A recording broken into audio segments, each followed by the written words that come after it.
es el Ayuntamiento de León. 2 banderas a media hasta en señal de duelo por las víctimas del coronavirus y otras 2 izadas hasta arriba. El luto depende de las instituciones. Las gobernadas por el PP no cumplen y algunas del PSOE prefieren esperar. ¿Qué tal? Buenas tardes. Llevamos casi 22.000 muertos oficiales en toda España por el coronavirus, pero las señales de duelo institucional, como acabamos de ver, no son las mismas en todas partes. Cada ayuntamiento, en función de quién gobierne, decreta o no luto oficial y coloca o no las banderas a media asta. Algunos incluso van más allá, como el alcalde de Valladolid, que ha pedido investigar por qué la Policía Municipal colocó las banderas en señal de duelo. ¿Hay que esperar a que esta crisis termine para homenajear a los muertos o se puede hacer ahora? Un debate que tiene mucho de color político. Luego les mostraremos las emotivas palabras de la ministra de Defensa en la morgue del Palacio de Hielo de Madrid, sinceras y realistas. Mientras tanto, Sánchez fija en la segunda mitad de mayo el horizonte para la desescalada y los niños están deseando que llegue el domingo para salir de paseo, si es que antes no hay otra rectificación de por medio, claro. Comenzamos. Es verdad, pecamos de prudencia. Nuestros hijos y nuestras hijas lo son todo. El comité científico que asesora al Gobierno, así como los expertos en pediatría y en psicología infantil, nos han pedido que lo hagamos con la máxima cautela. Y tras las deliberaciones de las autoridades sanitarias y las de infancia, los menores podrán dar paseos controlados. Pedro Sánchez ha fijado ya la desescalada en la segunda mitad de mayo y avisa de que va a ser lenta y gradual. Lo ha dicho esta mañana en el Congreso de los Diputados, donde está a punto de votarse la tercera prórroga del estado de alarma. La oposición ha cargado duramente contra su gestión en esta crisis. Sara Ayuso, Moncloa, los grupos han sido muy críticos con Sánchez tras la rectificación de ayer en el desconfinamiento de los menores de 14 años. Sí, ¿qué tal? Buenas tardes. El primero ha sido el líder del Partido Popular, Pablo Casado, ha dicho que con nuestros hijos no se juega y le ha afeado al presidente del Gobierno que otorgue al ministro de Sanidad la potestad para tomar decisiones sin ni siquiera pasar por el Consejo de Ministros. El presidente del Gobierno ha justificado estas idas y venidas reconociendo un exceso de prudencia y alegando que los expertos en pediatría les habían recomendado máxima cautela. Lo avanzó el presidente el pasado sábado y había ganas de saber cómo saldrían los niños a la calle, pero la decisión del Gobierno no fue la esperada. Para ir, por ejemplo, al supermercado, a la farmacia o a las entidades financieras. Las reacciones no tardaron. En casa y en las redes sociales el humor no ocultaba la decepción y la preocupación. Así imaginaban algunos a los más pequeños en un supermercado y otros aclaraban que no es este el campo al que están deseando ir. Un auténtico clamor que llegaba incluso de Unidas Podemos, socio del PSOE en el Gobierno. Esta rectificación debería producirse pronto. Y tan pronto, minutos después, comparecía el ministro de Sanidad para anunciar el cambio de planes. Emitiré una orden para que los niños menores de 14 años puedan dar paseos. Y a la vez, y por su cuenta, el vicepresidente segundo del Gobierno se atribuía el mérito. Hoy mismo Pedro Sánchez justificaba el cambio de criterio. Pecamos de prudencia. Aún así, las idas y venidas quizá no hayan terminado. Hay que esperar a la orden que Sanidad publicará el sábado para tener por escrito cómo, cuándo y a dónde podrán ir los más pequeños de la casa. En Castilla y León, la Junta trabaja ya en una propuesta para el desconfinamiento que tendrá en cuenta qué territorios no han tenido casos 15 días atrás. Se pondrá sobre la mesa el viernes en la interterritorial, pero de momento Francisco Igea niega que esa salida de los hogares se vaya a producir en breve. Este es el momento del diseño, no es el momento de la desescalada. No existe ese falso dilema que muchas veces se ha planteado a lo largo de estas últimas semanas entre podemos tener ruina o muerte. Se pueden tener las dos cosas. Si se sale demasiado rápido, si se toman decisiones equivocadas, si hay que volver a un confinamiento masivo. Volvemos al Congreso porque en la sesión parlamentaria de hoy hemos visto cómo la oposición endurece las críticas a la gestión de Sánchez. Hasta los que apoyaron su investidura hoy elevaban el tono contra el Gobierno. ¿Cómo es posible que Portugal haya tenido en toda la pandemia 700 víctimas y nosotros 22.000, según datos oficiales, cuando compartimos frontera con este país? Los test que llegan no sirven y las mascarillas que ustedes entregan son defectuosas. y han generado que centenares de sanitarios estén en cuarentena. Y nos enteraremos, más pronto que tarde, y parece que hoy ya se ha conocido algún dato, de quiénes han sido esos intermediarios que no quieren desvelar. Aumentando casi 4 veces el número de test, seguimos viendo cómo se doblega la curva de nuevos infectados confirmados. Háganos caso ahora. No abran la mano. De las 6 condiciones de la OMS para abrir el confinamiento, para flexibilizar el confinamiento, España no cumple ni una. Son medidas sanitarias, son medidas sociales, son medidas económicas, son medidas europeas que nos hacen falta ya. Que la Cámara guarde un minuto de silencio en honor de las 22.000 víctimas mortales por el coronavirus en España. Pues así comenzaba la intervención de Pablo Casado en el Pleno del Congreso de esta mañana. La Cámara ha guardado un minuto de silencio por las 22.000 personas que han fallecido en España víctimas del coronavirus.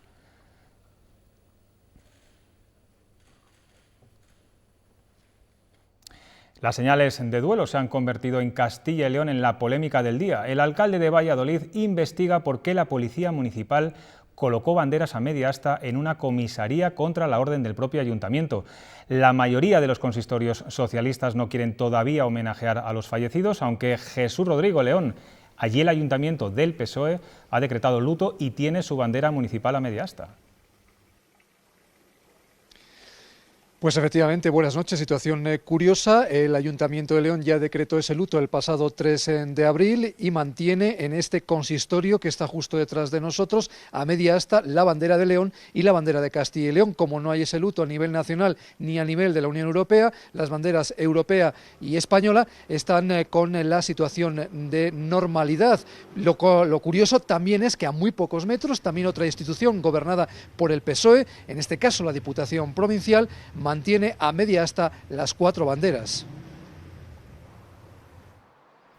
Así han estado durante varios días las banderas en las comisarías de Valladolid, a media asta en señal de luto por los fallecidos de la pandemia. La orden la dio el sábado el jefe de turno, a pesar de que fuera contraria a la decisión del equipo de gobierno del consistorio vallisoletano. En cuanto que han tenido conocimiento de la situación, han ordenado que vuelvan a alzarse y se ha abierto una investigación sobre lo sucedido. No hay ningún expediente, y mucho menos sancionador. ¿Cómo va a haber un expediente sancionador si no se sabe lo que ha pasado? Lo primero es aclarar lo que ha pasado. La Junta de Castilla y León ya decretó el luto autonómico hace semanas y se mantiene en todos sus edificios institucionales. Su portavoz no considera oportuno avivar esta polémica. Hasta que un símbolo de luto y de respeto provoque que se haga un expediente. Pero dado que no se ha hecho, no le daré mayor importancia. El Gobierno de España no ha decretado ese luto. De hecho, el PSOE se ha negado a nivel nacional porque dicen que aún no es el momento de los homenajes. Pero no es una posición seguida por todos sus presidentes de Diputación y alcaldes en la comunidad. Así lucen las banderas en el Ayuntamiento de León y en el de Segovia, ambos socialistas, y que han decretado también el luto municipal. En la Diputación leonesa, gobernada por el PSOE, banderas a media asta. Y en el resto de diputaciones y grandes ayuntamientos gobernados por PP o Ciudadanos. De las capitales socialistas en Castilla y León, solo Valladolid y Soria respetan la línea marcada desde Ferraz. En Zamora, con alcalde de Izquierda Unida, ninguna de las banderas luce a media asta. Pues para hablar de esta polémica, de la polémica de las banderas y del Pleno del Congreso, tenemos al secretario general del Partido Popular, Teodoro García Egea, que se encuentra en la sede de Génova, en Madrid. Buenas tardes, señor Egea. Hola, buenas tardes. Sí, hablábamos de las señales de duelo institucional estos días, donde en función de quién gobierne colocan o no las banderas a media asta. Hemos visto, acabamos de ver hoy a Pablo Casado, que ha pedido en el Congreso un minuto de silencio por las víctimas del COVID-19. ¿Es algo que tendría que haber propuesto la presidenta de la Cámara o el propio Gobierno, este minuto de silencio? Sin duda, yo creo que cuando un país vive momentos de dolor, tenemos que adecuar nuestra actitud en las instituciones al momento que están viviendo muchas familias. Y yo creo que muchos de los diputados han perdido seres queridos a causa del coronavirus y por eso era un buen momento esta mañana para que la propia presidenta del Congreso hubiera pedido un minuto de silencio, porque el dolor no entiende de partidos políticos, ni de siglas, ni de ideologías. Esta pandemia está afectando a todos por igual, sin distinguir ningún tipo de atributo, y por tanto esta mañana era la presidenta del Congreso la que tenía que haber propuesto ese minuto de silencio, como por otro lado el Partido Popular está proponiendo en todas las instituciones donde gobierna.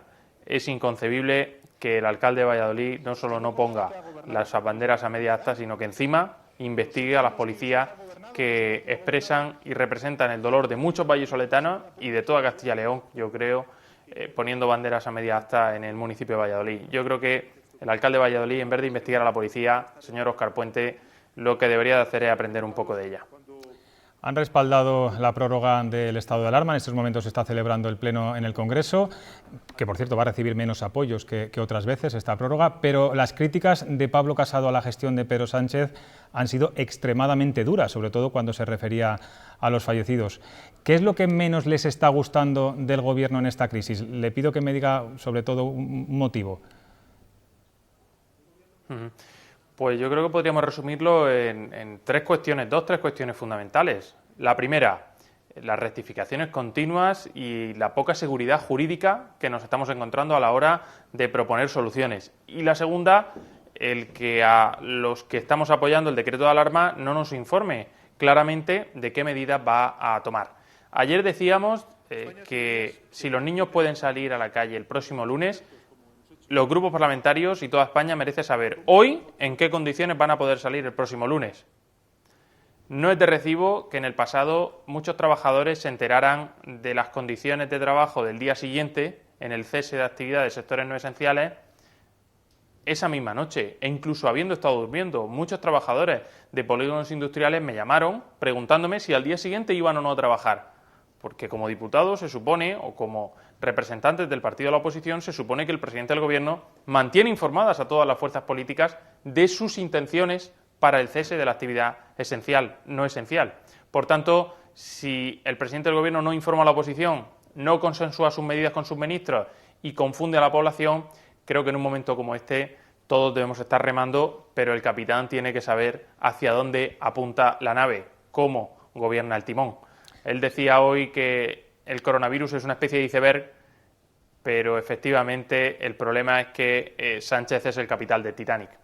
Sí, señor Egea. Finalmente el formato para negociar el pacto para la reconstrucción no es el que quería Sánchez, será en comisión parlamentaria y no una reedición de los pactos de la Moncloa.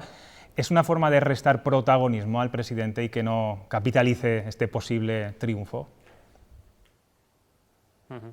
Yo creo que el protagonismo lo tiene que tener la sociedad civil, lo tienen que tener los sectores que van a reconstruir España, porque Pedro Sánchez es el presidente del Gobierno, pero quien va a tener que levantar el país y la persiana son los autónomos, los trabajadores sanitarios, los policías, la Guardia Civil, los bomberos, los funcionarios, los trabajadores por cuenta ajena, los trabajadores por cuenta propia. Esa es la gente que va a tener que levantar el país. Por tanto, esos son los que deben tener protagonismo, conjuntamente con todas las fuerzas políticas en el Parlamento, para aplicar las soluciones necesarias. Nosotros le hemos dado algunas durante este tiempo. Por ejemplo, paga extra para los trabajadores que están en primera línea, especialmente los sanitarios, pero todos los que están en servicios esenciales.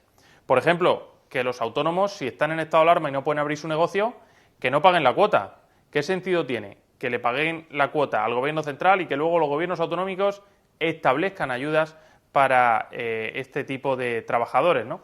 Hemos visto que la tónica general, y esto llegará el tiempo de las responsabilidades, ahora es el tiempo de la responsabilidad, y al mismo tiempo que somos duros con el presidente porque creemos que no lo está haciendo bien, también estamos apoyando el estado de alarma con nuestros votos. Si fuera por los socios de Sánchez, los que le hicieron presidente, el estado de alarma no saldría adelante. Por cierto, estado de alarma que el primero en pedirlo fue precisamente el presidente de la Junta de Castilla y León, Alfonso Fernández Mañueco. Fue el primero que pidió que se aplicara el estado de alarma. Al igual que Ayuso fue la primera en cerrar los colegios, o Fernando López Miras el primero en confinar a la población. Creo que en este caso Sánchez ha llegado tarde, pero para luchar contra la pandemia y mejorar la salud de los españoles cuenta siempre con los votos del Partido Popular. Pues esos votos acaban de permitir ahora mismo que se apruebe, se acaba de aprobar ahora mismo en el Congreso la prórroga del estado de alarma. Por último, señor Egea, se habla mucho estos días de que tras esta crisis todos cambiaremos, incluso nuestra forma de pensar. Hemos visto algunas encuestas de intención de voto estos días en las que se refleja que hay una tendencia a recuperar el bipartidismo. ¿Cree que esta crisis va a cambiar mucho la forma de pensar políticamente de mucha gente y yo no sé si el PP se va a ver beneficiado? Yo creo que en los momentos importantes es cuando los españoles, la gente de Castilla y León, que por cierto quiero felicitar, aprovechar el momento de participar en esta entrevista en Castilla y León Televisión para felicitar a los castellanos y leoneses que mañana celebran su día. Este año no puede celebrarse en la Campa debido al confinamiento, pero al año que viene, en el 5º centenario, seguro que tendremos ocasión de conmemorar este día como se merece. Creo sinceramente que los partidos que hayan sido útiles en esta crisis se van a ver reforzados independientemente de sus siglas, y es evidente que hay liderazgos autonómicos, municipales y también el liderazgo de Pablo Casado a nivel nacional que se ha visto como un liderazgo útil, tanto a nivel local, a nivel regional como a nivel nacional, porque hemos estado pendientes de lo que verdaderamente ocurría en cada rincón para echar una mano, para ayudar, creando un fondo desde el Partido Popular con el que aportaciones de todos los cargos públicos, del propio sueldo de esos cargos públicos, van a conseguir no solo comprar comida para las personas que no pueden salir de casa y llevársela, sino también para protección para los profesionales sanitarios. Creo sinceramente que el Partido Popular ha demostrado ser útil a través de sus presidentes autonómicos, como es el caso de Alfonso Fernández Mañueco, y estamos demostrando que somos personas comprometidas, que en el momento en el que tenemos un enemigo común, que es el virus, el coronavirus, el COVID-19, no importan las siglas y lo único que importa es derrotarlo y proteger a la población. Y eso creo que los ciudadanos lo van a valorar por parte del Partido Popular. Pues Teodoro García Egea, número 2 del Partido Popular a nivel nacional, gracias por atender a Castilla y León Televisión. Muchas gracias a vosotros por la oportunidad. Seguimos en Madrid. Hoy allí se ha cerrado la morgue del Palacio de Hielo, una de las 3 instalaciones habilitadas para acoger a las víctimas mortales del coronavirus. A esta clausura ha asistido la ministra de Defensa, Margarita Robles, que ha dedicado estas emotivas y realistas palabras a las familias de los fallecidos. Está claro que le ha salido de dentro. Todos los hombres y mujeres que han fallecido no han estado solos. No les hemos podido salvar la vida, pero que sepan que por parte de nuestras Fuerzas Armadas, de la UE, del Ejército de Tierra, siempre han estado con ellos. No les han dejado solos ni un minuto.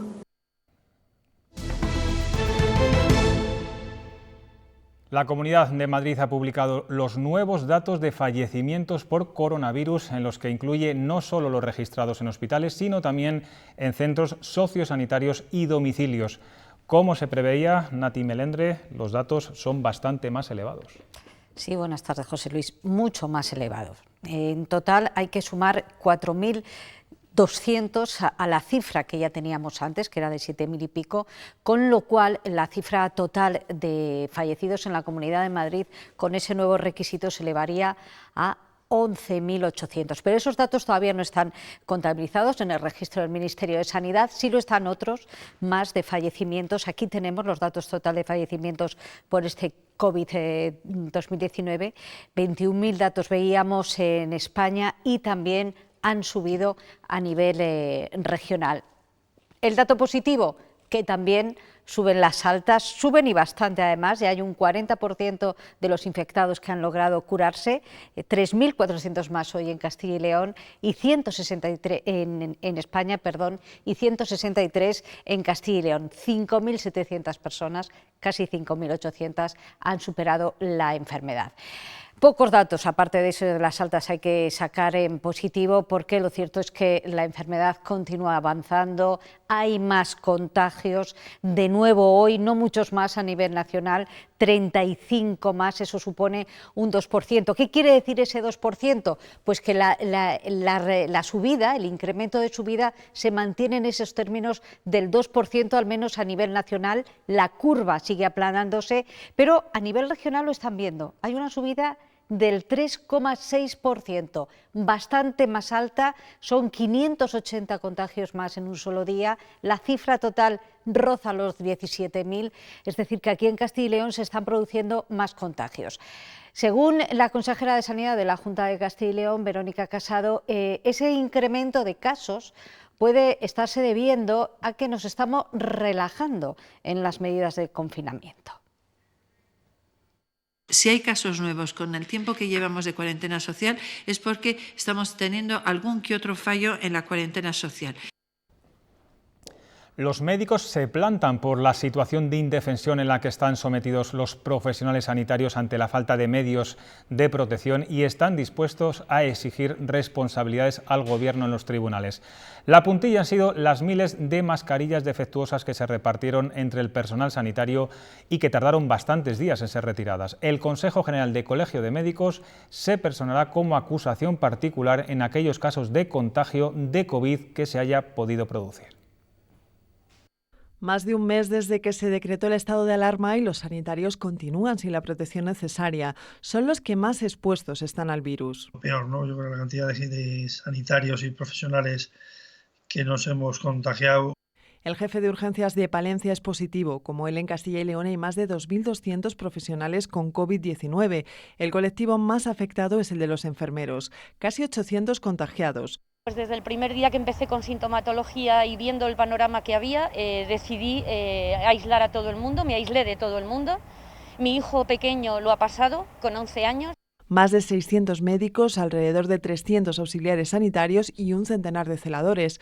Todos están infectados. Yo tengo claro que me he contagiado en el hospital y me he contagiado porque no se me ha protegido como se debería. Una situación que no han dudado en denunciar desde los consejos sanitarios. Por falta de previsión hemos estado desprotegidos y eso nos ha llevado a tener que denunciarlo y pedir medidas cautelares ante las autoridades competentes. Somos los más afectados porque es la profesión que pasa 24 horas al lado de esos pacientes. Segovia y Soria son las provincias con más bajas y un dato importante, de los más de 43.000 sanitarios que hay en nuestra comunidad, la prueba se le ha realizado tan solo al 21%. El Gobierno fijó ayer el precio de venta al público de las mascarillas a 0,96 centímetros por unidad. El Colegio de Farmacéuticos de Castilla y León denuncia que esta medida llega tarde, ya que muchos establecimientos ya han adquirido este producto a un precio superior al que ahora les obligan a venderlo. Ha habido semanas donde no se conseguía o donde se conseguía unos precios completamente fuera de mercado. Eso ha implicado que esta regulación necesaria para evitar la especulación haya llegado tarde. Además, también estimamos que el IVA de un producto de primera necesidad en estos momentos, por eso marcar un precio máximo, no debería ser nunca del 21%. El precio de las mascarillas eran de 0,96 céntimos y no centímetros, como había dicho antes. Cambiamos de asunto. El juzgado de Almazán, en Soria, ha abierto una investigación después de que una persona denunciara que a un familiar interno en la residencia de Serón de Nájima no se le realizara el test para detectar el coronavirus, siendo sospechoso de padecerlo. Sergio Recio, buenas tardes. ¿Qué sabemos de esta denuncia? Hola, buenas tardes. Sabemos que el denunciante había solicitado para su familiar esa prueba del COVID-19 y que ahora esa persona denuncia que el residente no había recibido la atención sanitaria adecuada en esta residencia de Serón de Nájima. A su vez, esto ha ido avanzando y otro familiar del anciano ya ha informado que ha sido trasladado al hospital para recibir la atención médica necesaria. Ahora, el juzgado de Almazán, en este caso en la provincia de Soria, ha solicitado tanto a esta residencia como a la Consejería de Sanidad que se le remitan los protocolos de actuación sanitaria para saber qué ha sucedido exactamente aquí.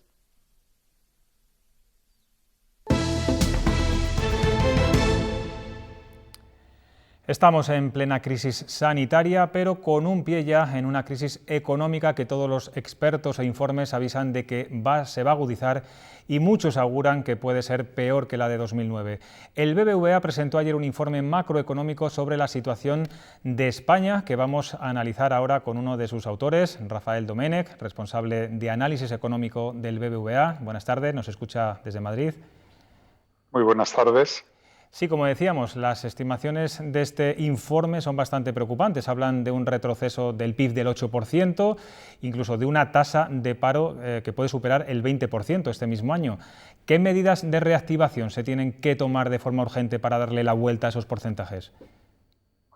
Bueno, por un lado, muchas de las medidas ya se están tomando. Son medidas a corto plazo que lo que tratan es... en primer lugar, preservar en la medida de lo posible todo el tejido productivo, de manera que nuestras empresas, nuestros trabajadores estén preparados para cuando la recuperación empiece, para que esas medidas, lo que se conoce como el desescalado, ¿no?, de este periodo de confinamiento, pueda o permita que la economía se vaya recuperando cuanto antes. Pero en cualquier caso, la recuperación va a ser bastante desigual por sectores. Es muy probable que algunas de las secuelas de la crisis permanezcan durante mucho tiempo, durante varios trimestres, y por lo tanto vamos a tener que afrontar no solo esas medidas de políticas de renta o de protección de ese tejido productivo a corto plazo, sino seguramente también reformas para, en la medida de lo posible, curar las secuelas que va a dejar la crisis a medio y a largo plazo. Sí, hablan también de la necesidad de consenso para tomar esas medidas de las que hablábamos y de lo importante también que pueden ser también las iniciativas a escala mundial. Pero en España detectan ustedes dos debilidades que además son estructurales: la alta dependencia de la contratación temporal y el elevado índice de deuda y déficit, que además, según el FMI, se va a disparar. ¿Estamos ante una crisis peor que la de 2009? A corto plazo, sin duda alguna, esta crisis va a ensombrecer la crisis económica que tuvimos en el 2009, y el reto que tenemos por delante es hacer que la recuperación también sea mucho más rápida, que sea una crisis en la medida de lo posible temporal, aunque nuestras previsiones apuntan a que incluso con una recuperación intensa a lo largo de la segunda mitad del 2020 y durante todo el año 2021, difícilmente alcanzaremos todavía a finales del próximo año el nivel de partida que teníamos a comienzos de este año 2020. Por lo tanto, es muy importante acertar con las medidas de política económica, también diseñar muy bien la estrategia de salida, consensuar todas esas medidas de política económica tanto a nivel nacional, pero también en la medida que somos una economía muy dependiente del entorno económico internacional, también consensuar esas medidas con nuestros socios comunitarios y depender también del acierto de las medidas que apruebe el resto del mundo, ¿no? Una de nuestras ventajas, pero que en estos momentos es una debilidad relativa, que uno de los motores de la recuperación económica que tuvimos durante los últimos años fue sin duda alguna el turismo, y lamentablemente todas estas medidas de distanciamiento social o restricciones al movimiento perjudican especialmente a este sector. Por lo tanto, tenemos que afrontar también una recuperación que va a ser bastante desigual entre los distintos sectores económicos. Precisamente del turismo le quería preguntar, la vuelta al consumo y al turismo, aunque sea de forma, bueno, digamos incipiente, ¿serán los primeros síntomas de mejora que podamos ver? Claramente en el consumo, ¿no? De hecho, ya hemos visto que una parte del consumo, a pesar del confinamiento, no ha caído. Nosotros utilizamos datos diarios del consumo mediante tarjetas en todo lo que son los terminales de puntos de venta de BBVA, y eso nos permite hacer un seguimiento sectorial, ¿no?, de la actividad económica, y vemos como en algunos sectores prácticamente la actividad ha desaparecido, todo lo que es hostelería, restauración, turismo, etcétera, pues prácticamente ha desaparecido, mientras que en otros ha aumentado y se encuentra por encima de lo que sería el gasto habitual de las familias españolas, todo lo que es el gasto, sobre todo en alimentación, como es lógico. Por lo tanto, en la recuperación lo que tenemos que ver es un cambio en esas tendencias y una recuperación también gradual en el gasto de estos sectores, en estas empresas. Pues, señor Domènech, desde luego que el panorama no es nada halagüeño, pero hay que contarlo y tenerlo en cuenta. Gracias por atendernos. Muchísimas gracias por vuestro interés. Un saludo. Bueno, pues un sector económico que también lo está pasando muy mal es el textil. Ha parado de golpe las máquinas de coser en plena temporada alta a la espera de saber qué va a pasar con ellos. De momento, los expertos auguran una pérdida del 40% de su facturación y el 25% de las empresas que han cerrado no podrán volver a abrir. Las grandes celebraciones han quedado paralizadas y con ellas los talleres textiles que vestían a sus invitados. Nos enfrentamos a una crisis sin precedentes para un sector que viene seriamente tocado de la anterior crisis. En solo 6 meses su facturación puede verse reducida entre un 30 y un 40%. Y que se pueden perder casi 65.000 puestos de trabajo y un 25% de las empresas pueden ser obligadas a cerrar. Por eso piden medidas a las administraciones. Medidas que se corresponden con las mayores preocupaciones del sector. como por ejemplo relajar los pagos en los alquileres de locales, flexibilizar los horarios y ayudas fiscales. En este momento el sector necesita de esas medidas para continuar subsistiendo. Y poder seguir dando puntadas con hilo. El contrapunto lo tenemos en el transporte, almacenaje y distribución de productos perecederos. Se hacen más necesarios que nunca. En Olvega, en Soria, está la mayor plataforma logística de congelado de toda España. Su actividad se mantiene porque es fundamental para abastecer de alimentos a toda la población.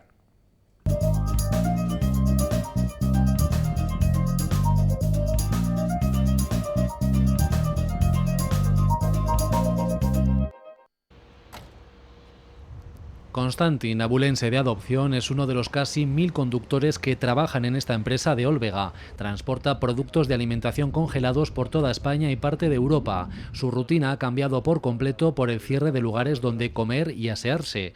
Ahora, dice, se siente rechazado en muchos lugares a los que lleva su mercancía. Cuando llegamos a descargar, algunos te miran casi como es una persona que te rechaza, casi como que espera, quédate ahí, espera que te llamo para descargar cosas, eso así, y te sientes muy mal. Esta plataforma logística está al completo, almacena casi 65 millones de kilos de productos congelados. Algunos, como la pizza, se ha triplicado por el aumento del consumo en los hogares. Nuestra actividad no ha caído, hemos tenido que estar dándolo de pecho desde el primer momento. Cierto es que nos ha caído la actividad en cuanto al transporte en torno a un 15%, porque una de las patas de la cadena de suministro es el canal Horeca, la distribución de los restaurantes, de los bares, de los colectivos como colegios. Pese a ello, la facturación de este grupo empresarial soriano ha crecido un 8% hasta marzo y este año espera alcanzar los 100 millones de euros. Iberdrola ha movilizado a 1000 voluntarios para los más de 20 iniciativas sociales que ha puesto en marcha para ayudar a los más afectados por el COVID-19. Entre esas actividades se encuentra la fabricación de materiales de protección que ha permitido entregar 5.000 mascarillas accesibles a personas sordas, junto a correspondencia con ancianos en residencias y cuentacuentos para niños y adultos con discapacidad intelectual. Polémica imagen del alcalde de Villalar. Vean. Ahí ven a Luis Alonso Laguna en la campa protegido con una mascarilla y ondeando una bandera de Castilla y León. Ha salido del confinamiento para atender a los medios de comunicación con motivo de la fiesta de la comunidad que se celebra mañana. Es su trabajo, nos explica, y responde así a quienes le acusan de saltarse el confinamiento.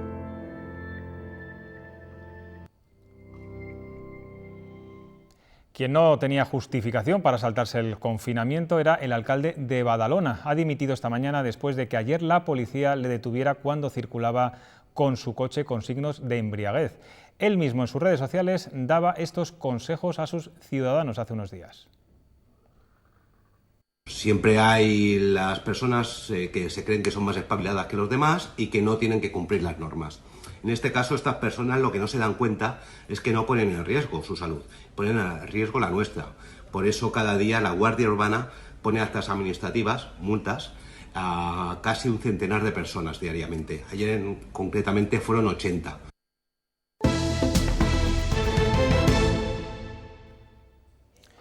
Una de las consecuencias de la pandemia es la escasez de reservas de sangre. Por eso el Centro de Hemodonación de Castilla y León hace un llamamiento especial a todos los donantes, en especial a los de los grupos A negativo y 0 negativo. Las circunstancias para donar han cambiado y los donantes tienen que inscribirse en el formulario de contacto de la web del Centro de Hemoterapia CIL.es.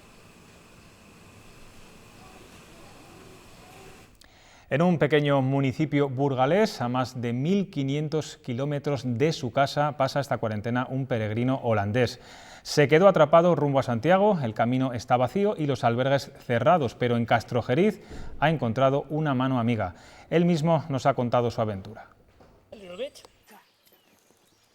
Vendió su casa y salió de Holanda a pie hace 6 meses. Ponía rumbo a Santiago por segunda vez. El camino me cambió la vida hace 5 años. Encontré a mi perro, conocí a mi novia americana. En esta ocasión, en Pamplona, le sorprendió el estado de alarma.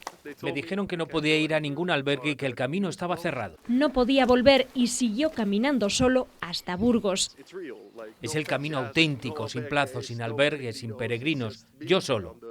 En el municipio de Castrojeriz le han acogido y lleva 3 semanas confinado. Hablo todos los días con mi familia, saben que me cuido y que tengo dinero suficiente. No sabe cuándo podrá volver a cargar la mochila, pero cuenta las horas para salir en busca de las flechas amarillas. Mañana Villalar, la fiesta de la comunidad, se festeja en casa y nosotros le ofrecemos una programación especial para ello. Desde las 8 de la mañana, conciertos de la Orquesta Sinfónica de Castilla y León. A la 1, el discurso institucional del presidente de la Junta, la comparecencia de la consejera de Sanidad y el informativo de las 2:30 en directo desde Villalar de los Comuneros. Y a las 10 de la noche, en la 8, les mostramos una recreación histórica de los propios vecinos de Villalar. En directo desde las 9 provincias. Por la noche, en las 7, redescubrimos los enigmas y las claves históricas del movimiento comunero. Seguro que no hay día que no escuchen el Resistiré del dúo Dinámico en todas sus versiones. Hoy les mostramos una muy peculiar.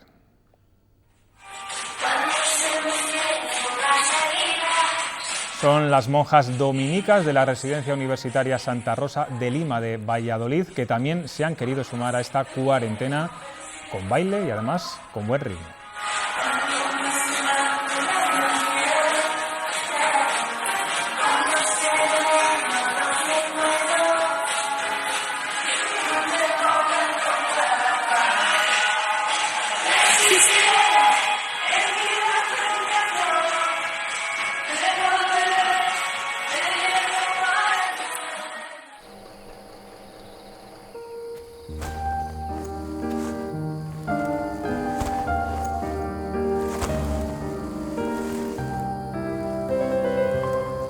Dar el mejor descanso a las vacas es uno de los requisitos fundamentales para la obtención del certificado de bienestar animal. Y eso sucede en todas las granjas con las que trabajamos en Leche Pascual. Porque cuanto mejor esté la vaca, mejor será la leche. Leche Pascual de bienestar animal. Dar lo mejor.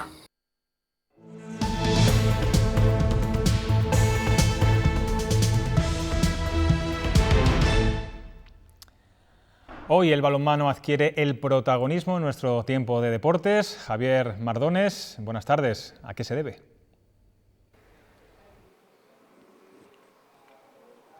¿Qué tal, José Luis? Muy buenas tardes. Pues se debe a que en las próximas horas se pueda hacer oficial la finalización de manera definitiva de la temporada en la Liga Sobal, una decisión que ya se ha tomado en otras ligas europeas como la francesa o la alemana y que implicaría el título para el Fútbol Club Barcelona, que es actualmente el primer clasificado. Una decisión que también implicaría el que no hubiese descensos de categoría, así que tanto el Bada Huesca como el Cangas se librarían de descender a la División de Honor Plata pese a ocupar actualmente los 2 últimos puestos de la tabla. Lo que sí que parece va a haber son ascensos y ahí entra a jugar el Villa de Aranda porque actualmente el equipo ribereño ocupa la segunda posición en la segunda categoría del balonmano nacional. Nos bajamos de un avión directamente a una ambulancia, custodiados por todo momento por seguridad y bueno, llegamos aquí al hotel. Una habitación de 10 metros cuadrados, 14 días, de manera muy rigurosa, con la toma de temperatura 2 veces al día y bueno, con 2 pruebas de coronavirus. Es el relato de las 2 semanas de confinamiento que han vivido Javier Falagán y José María Mena nada más aterrizar en China. 2 técnicos formativos del Guangzhou, equipo de la Superliga de ese país. Ambos cumplen su 3ª semana de entrenamientos en el país asiático. A 850 kilómetros de Wuhan, epicentro mundial de la pandemia, se encuentra la ciudad deportiva del Guangzhou Evergrande. Un gigantesco complejo de 676.000 metros cuadrados y 55 campos de fútbol que empieza a recuperar la normalidad. Con los chicos entrenamos 9 sesiones semanales, las estamos llevando a cabo sin ningún tipo de problema, estamos yendo a comer al comedor, quizá hay un par de medidas de prevención durante el día, el tema de la mascarilla, la temperatura. Mena fue delantero de la Cultural en la temporada 2010-2011. Tras colgar las botas en la Virgen del Camino, el talaverano inició su andadura en los banquillos del fútbol base leonés. Reconoce que fuera del centro deportivo las medidas son más exigentes. Nos han hecho llevar 2 documentos importantes, que uno es que acredite que hemos estado 2 semanas en cuarentena y el segundo, el vital, es un documento que acredita que nos hemos sometido 2 veces al tema del coronavirus y que hemos dado negativo. El vallisoletano Falagán, guardameta entre otros de Compostela y Hércules durante la década de los 90, sigue a la espera del visto bueno del gobierno para reanudar las competiciones. Lo único que podemos hacer es entrenar, prepararnos de la mejor manera posible, ser pacientes, y aquí de momento no tenemos fecha oficial para el inicio de la competición. La paciencia será clave para reconstruir nuestra sociedad occidental. Si no preservamos la salud, que es la base de todo, pues difícil podremos en el futuro poder reponernos económicamente a esta gran tragedia que estamos viviendo en todo el mundo, ¿no? El gigante asiático ya ha pasado lo peor. Ahora en Guangzhou es tiempo de pretemporada y de volver a pensar en fútbol. Todos los niños de esta academia sueñan ahora con poder jugar en el campo más grande del mundo, y es que el Guangzhou Evergrande ha comenzado las obras de su nuevo y espectacular estadio, que tendrá capacidad para 100.000 espectadores y un coste aproximado de 1,7 billones de dólares. Una macroestructura en forma de flor de loto que estará terminada en 2022.